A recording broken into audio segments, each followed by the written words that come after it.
Alrighty guys, I tried to do a video like this earlier and I messed it up. So we're back at it. I have the brand new Juggernaut that I got from LVC and I'm gonna compare it. It's a Halo disc. I'm gonna compare it versus the, making sure that this mic is on, it is. Destroyer and a Quasar. So we'll just try to throw it out. There's a slight wind. You see some tree movement, but nothing too crazy.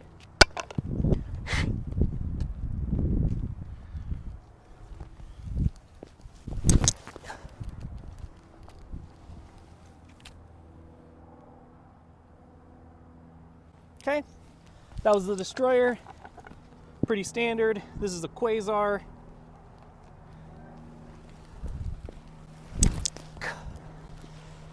That told me nothing, because that came out of my hand early.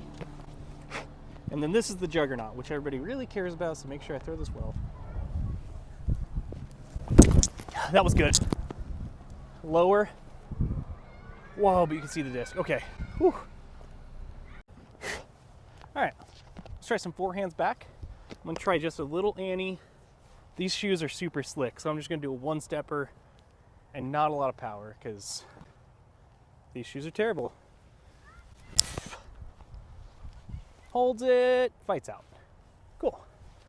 We'll try this. Quasar next. Everything's wet now because it snowed out. One-stepper. Oh. Sit down, don't go over there. Ah. And then we will try the Juggernaut. I'm gonna hang it out a little more to the right.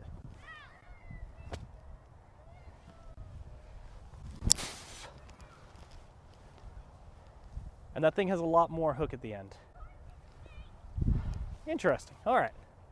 All right, I've been trying to show what the Innova Juggernaut is good at. It's like 20-mile-an-hour headwind with like 30-mile-an-hour gust. Nothing crazy, but definitely something you want an overstable driver for. So I'm gonna throw it out here. My Destroyer flipped, so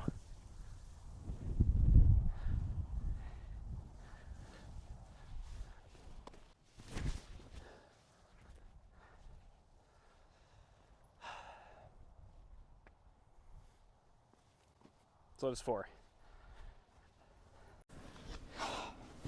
So the question everybody has is the Juggernaut any different than a Quasar or a Boss or a Destroyer? That's a good question. Totally, way different. Those seem to be like more max distance discs. If you're trying to throw into a bunch of headwind and still go really far, that's what you're going to use. This is you knowingly give up distance for reliability. You're not going to be able to, I mean, maybe Anthony Barella, Simon Lizotte. You're not going to be able to get this to 350 feet. There's no way. Even on like a crazy flex. It's not going to happen. Is it different enough to use in everyone's bag? I actually think so. If I were to give it numbers, I would say it's a 12 or 11.5, 12, 3, 0, 4, or 5, 4.5. It doesn't stay in the air. It doesn't like glide. Even when you put it on Annie into the wind and the wind's catching it, it still just wants to fight out of it. It's not a tilt where it just dumps, but it's definitely not going to get the movement. The other part that's really cool about this disc is it's super blunt rimmed. So with normal fast speed overstable drivers, you're going to get these big flares. It's what I really love about my Quasar is it's really overstable. Then when I throw it and I hit the ground on hyzer, like on an angle, I get really good movement. So you can play to a side of a fairway. This is more like a hit and stick, which is kind of cool. Changes what you want to do, takes out a variable. Pretty sweet. Is it worth all the money I paid for it? 25 bucks? I guess. If I were to describe it, it feels like a 12-speed Firebird.